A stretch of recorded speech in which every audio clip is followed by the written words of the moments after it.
Yo no sé de poesía ni de filosofía, solo sé que tu vida yo la quiero en la mía. Yo no sé cómo hacer para no tenerte las ganas que yo tengo. ¿Cómo hacer para no quererte? Nadie como tú, no hay un sustituto. Pase como tuyo que a mí ya me tiene cuco. En un rato te busco, voy y te acurruco. No hay nadie como tú, porque no hay nadie como tú. No hay nadie como tú.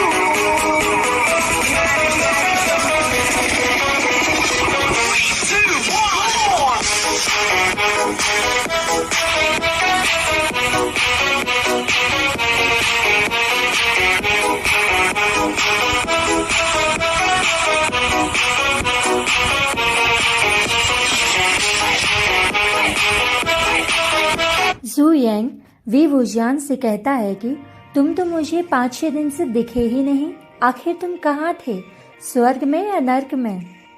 जू यांग की बात सुनकर we वुजियान कहता है कि मेरी कुछ patients की हालत ठीक नहीं है और इसीलिए मैं उन्हें समय समय पर चेक करता रहता हूँ और इसी कारण से मैं तुम लोगों को कोई भी समय नहीं दे पाता। वी वुजियान की ऐसी बात सुनकर वहाँ पर बैठे एक और डॉक्टर कहते हैं कि वी वुजियान, इस तरह तो तुम काफ़ी बीमार हो जाओगे, तुम्हें अपनी सेहत का खास ख्याल रखना चाहिए। डॉक्टर मेंग याओ की ऐसी बात सुनकर वी वुजियान उन्हें एक स्माइल देता है और हाँ में सिर हिलाता है। फिर टेबल पर बैठा आखिरी शख्स वी वुजियान से कहता है कि वी वुजियान, तुम तो काफ़ी ज़्यादा हैंडसम हो।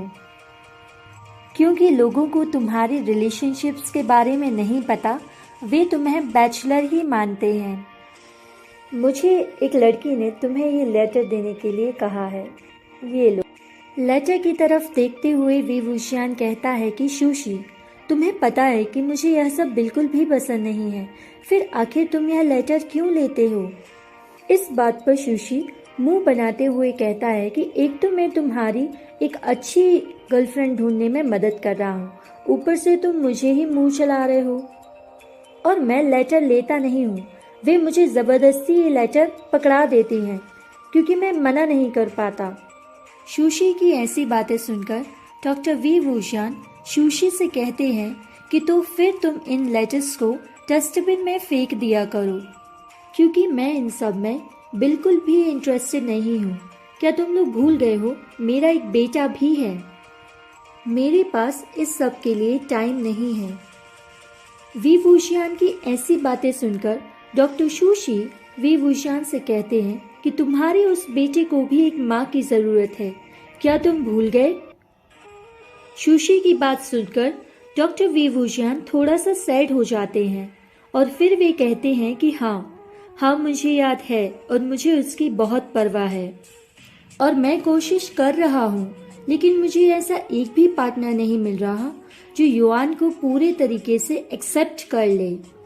वी वुजियान की बात सुनकर डॉक्टर शूशी अपने दोनों हाथ टेबल पर रख लेते हैं और अपने दोनों हाथों में अपना चेहरा रख लेते हैं और पलकें झपकाते हुए डॉक्टर वी वुजियान की तरफ देखते हुए कहते हैं कि वी वुजियान, हानी, दुख की बात है कि मैं मैरिड हूँ, नहीं तो मुझे तुम्हारे साथ शादी करने में कोई भी प्रॉब्लम नहीं थी और मुझे तो युआन बहुत प्यारा लगता है।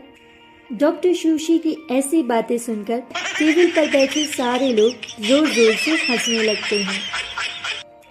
इस सब के बाद डॉक्टर मेंग याओ सबसे कहते हैं कि लेकिन ये कितनी अजीब बात है कि वी वुजियान कितना हैंडसम है और वह एक बहुत अच्छा डॉक्टर भी है, लेकिन सिर्फ उसके ही पास पार्टनर नहीं है, बाकी हम सब के पास पार्टनर्स हैं। इस बात पर डॉक्टर शूशी कहते हैं कि इवन जू यांग को भी कोई मिल गया, मुझे तो यकीन ही नहीं हो रहा। शूशी की बात सुनकर डॉक्टर जू यांग उससे कहते हैं कि तुम चुप करो शूशी, समझ गए। लेकिन डॉक्टर सुशी फिर कहते हैं, लेकिन सच में मुझे विश्वास नहीं हो रहा। आखिर नी हो सिंह ने तुमने देखा क्या? इस पर डॉक्टर जुयेंग कहते हैं कि मैं बहुत हैंडसम हूँ, मैं एक बहुत अच्छा डॉक्टर हूँ, और उसे क्या चाहिए? जुयेंग की ऐसी बातें सुनकर टेबल पर बैठे सारे लोग जोर जोर से हंसने लगते हैं। हे भगवान, ये लड़का अपने आप को समझता क्या है, डॉक्टर सुशी कहते हैं। लेकिन फिर से डॉक्टर मिंग याओ कहते हैं कि लेकिन ये बात तो सच है वी वुशियान, तुम 30 साल के हो गए हो, आखिर तुम शादी कब करोगे? इस पर डॉक्टर वुशियान कहते हैं कि मुझे शादी करने की कोई ज़रूरत नहीं है, मैं तो शादी करना ही नहीं चाहता। वह तो मैं अपने बेटे के लिए यह सब कर रहा हूँ ताकि उसे एक माँ मिल जाए। मैं यह सब उसी के लिए कर रहा हूँ और मैं बस यही चाहता हूँ कि मुझे कोई ऐसा पार्टनर मिल जाए जो युआन की उस कमी को पूरा कर सके जो शायद मेरे तरफ से रह गई है। लेकिन ना जाने क्यों इतना ढूंढने के बाद भी मुझे अभी तक ऐसा कोई भी पार्टनर नहीं मिला है जो युआन और मुझे एक्सेप्ट कर ले। जैसे मेरी किस्मत चाहती ही नहीं कि युआन को एक माँ मिल जाए। इस पर डॉक्टर जुयेंग कहते हैं कि डॉक्टर वुशियान, तुम्हें बिल्कुल भी चिंता करने की ज़रूरत नहीं है, ऐसा तो होता ही रहता है, अच्छी चीज़ों को होने में टाइम ही लगता है। मैंने ऐसा एक मोटिवेशनल वीडियो में सुना था। जुयेंग की बात सुनकर डॉक्टर सुशी कहता है कि वही मैं कहूँ, ये इतनी महान बातें कब से करने लगा? इस पर डॉक्टर जुयेंग को गुस्सा आ जाता है और वे सुशी से कहते हैं कि तुम्हारा मतलब क्या है, हाँ, कि मैं ऐसी बातें नहीं कर सकता? और वे दोनों झगड़ा करने लगते हैं और बाकी सभी लोग टेबल पर हंसने लगते हैं। 5 बज चुके थे और डॉक्टर वी वुशियान की शिफ्ट खत्म हो चुकी थी और इसीलिए वह अपनी चीजें उठाता है और घर के लिए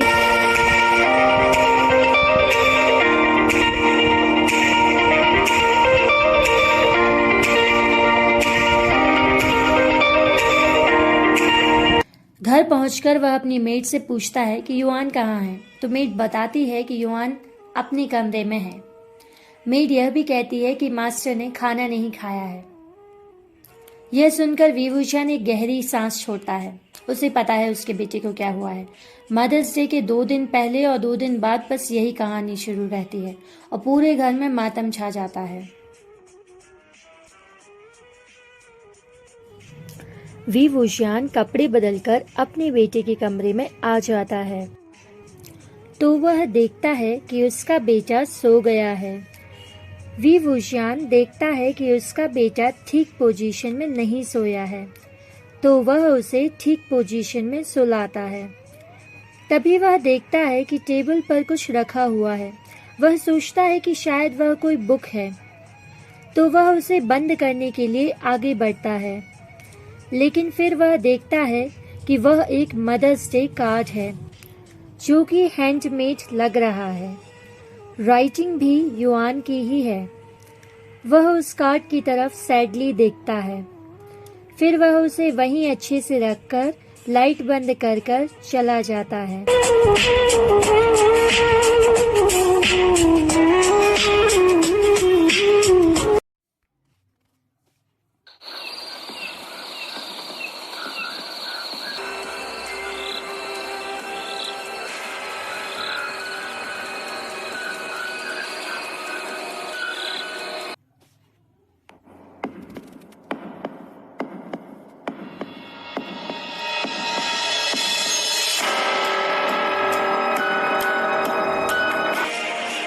आखिर तुम लोग कितनी बार नाकामयाब हो गए? तुम लोग इस केस को सीरियसली क्यों नहीं ले रहे हो?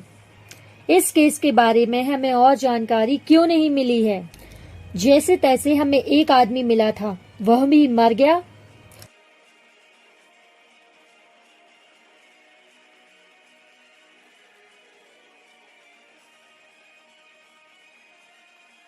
चीफ, मैं कुछ कहना चाहता हूँ। चीफ, 3 साल पहले हमने जिस आदमी को पकड़ा था उसके भी हाथ में ऐसा ही निशान था। आज तक वह केस भी नहीं सुलझ पाया है और वह केस भी ड्रग्स के बारे में ही था। हमें इन दोनों केसों को एक ही मानना चाहिए। कहीं न कहीं ये दोनों केस एक दूसरे से रिलेटेड हैं। मुझे कोई मतलब नहीं है कि तुम कौन सा केस किसे मान रहे हो। मुझे ये केस सॉल्व चाहिए और वो भी जितना जल्दी हो सके उतना अच्छा है। That's an order. Yo no sé de poesía ni de filosofía, solo sé que tu vida yo la quiero en la mía. Como hacer para no tenerte las ganas que yo tengo. Como hacer para no quererte. Nadie como tú, no hay un sustituto. Pase como tuyo que a mí ya me tiene cuco. En un rato te busco, voy y te acurruco. No hay nadie como tú.